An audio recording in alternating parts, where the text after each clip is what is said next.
On March 21, 2023, Brendan Kiran, one of South Africa's most notorious drug lords and founder of the 11th Street Gang, was driving his black Volkswagen Amarok on Peter Road at 2 p.m. Alongside him were members of his family. Out of nowhere, two men armed with military-grade weapons emerged from a moving vehicle. Chaos erupted as gunfire tore through the air. Brendan desperately tried to save himself and his loved ones, but the attack was calculated and relentless. This brutal ambush would mark the end of a man who had risen to become one of South Africa's most feared gang leaders. Brendan Kiran's story begins in the working-class suburb of Chatsworth, Durban. For many youths in neighborhoods like Chatsworth, joining a gang is seen as an escape from poverty and hardship. While some argue that these circumstances arise from systemic inequalities, others believe that personal choices lead individuals down such paths. Regardless of the debate, one fact remains indisputable. Entering the world of gangs often means embracing a life where violent death is almost inevitable.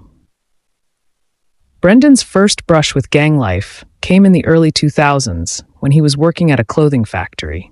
It was during this time that he crossed paths with Calvin Naidu, a businessman who operated clothing stores in Chatsworth and Phoenix. However, these stores were mere fronts for a thriving drug trafficking operation.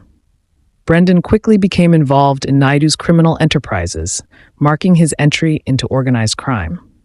By 2008, Brendan's trajectory in the underworld took a dramatic turn. Calvin Naidu and his bodyguard were killed in a drive-by shooting orchestrated by the Three Boys Gang, one of the dominant criminal organizations in the region. This assassination created a power vacuum in the Chatsworth drug trade.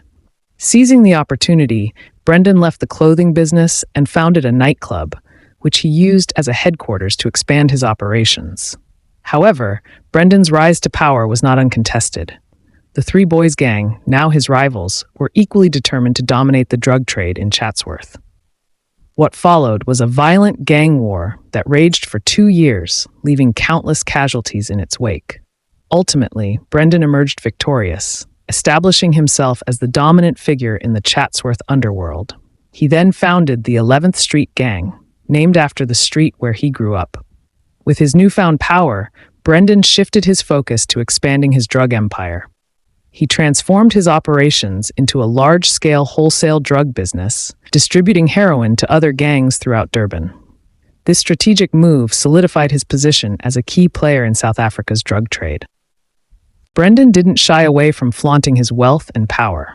On social media platforms like Facebook, he frequently shared images and videos showcasing his opulent lifestyle, luxury cars, stacks of cash, and expensive parties. He even celebrated his birthday with a cake designed to look like dollar bills, prominently displaying the 26 Gang Code, a well-known symbol in South Africa's gang culture. Brendan cultivated relationships with other prominent gang leaders. He was often seen with members of the Wentworth Cartel, another infamous criminal syndicate. In one particularly striking video, Brendan danced near a DJ booth with his shirt unbuttoned, while Kyle Pretorius, another criminal figure, flaunted a stack of cash. These public displays of wealth and power further cemented Brendan's reputation as a formidable and untouchable figure in the underworld. As Brendan's empire grew, so did his list of enemies. Not just rival gangs, but also law enforcement agencies. By 2020, Brendan was squarely on the radar of South Africa's anti-gang and organized crime units. In January 2021, a multidisciplinary police team, including Durban's anti-gang unit, the National Intervention Unit, and Durban Metropolitan Police, raided Brendan's residence in Trenton Park, Chatsworth. Armed with a search warrant, officers stormed the house, hoping to dismantle his operations. However, despite such efforts, Brendan continued to evade justice, further emboldened by his ability to operate above the law. Just after midnight, police launched a major raid on Brendan Kiran's house in Trenton Park, Durban. His home, a stronghold for the 11th Street Gang, had its gang name boldly displayed on the balcony railing, a mark of its dominance in the area. Armed officers moved swiftly through the property, catching Brendan's associates by surprise. Forced to the ground, they lay face down while the house was thoroughly searched. After an intense search, the officers found Brendan hiding in one of the rooms. He was arrested and escorted to a waiting, unmarked police vehicle. Brendan Kalicharan faced several serious charges. The murder of Alan Pillar, who was shot outside a Chatsworth tavern in 2018.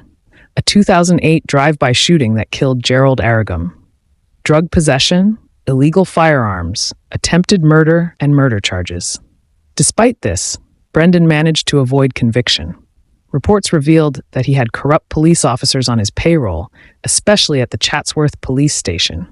These bribes allowed him to escape the law repeatedly, leaving the community frustrated and fearful.